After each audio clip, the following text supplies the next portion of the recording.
Hello, I'm Dave Knoll and welcome to A Wheel Thing TV. In this week's episode we're checking out the Fiat 500 Sport. One of the things about Italian cars that you just don't seem to find in too many Australian specification cars is, as you can see, some colour.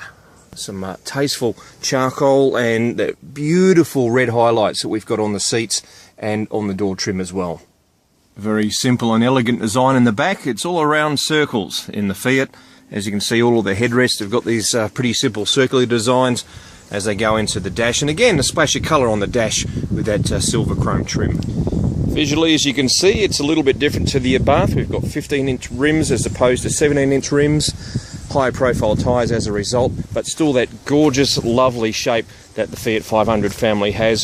Slightly different at the front. We don't have that full Abarth dam down at the bottom of the bumper. Out on the road, the Sport takes a little bit of effort with its lower torque, its lower horsepower than we see in the Abarth, for example. It's certainly not intended to be a sports car. It's an around-the-town car. 5 litres per 100, it's great economy. It handles well. It's quite neutral in the way that it steers. A little bit more body roll with the higher profile tyres and 15-inch rims that it's got.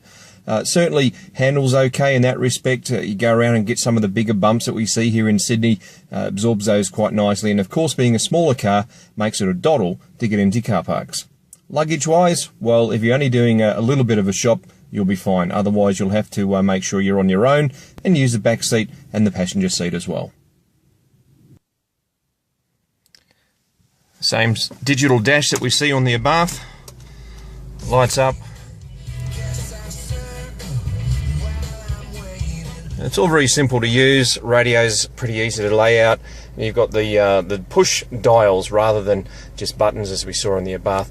A 6-speed manual on this, which is a little bit odd given the lesser torque figure out of the 1.4 litre engine underneath the pert bonnet. Both this car and the Competizione that we tested last week have a sports button, and in the Sport, leave it on. When it's turned off, it is just an absolute slug. It goes nowhere. It doesn't have a lot of horsepower to start off with. It's about 74 kilowatts and something in the order of about 130 newton meters from the 1.4 litre engine.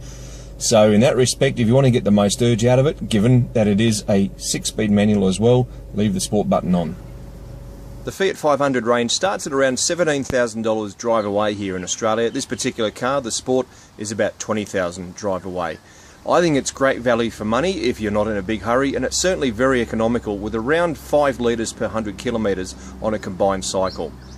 For A Wheel Thing TV, I'm Dave Knoll.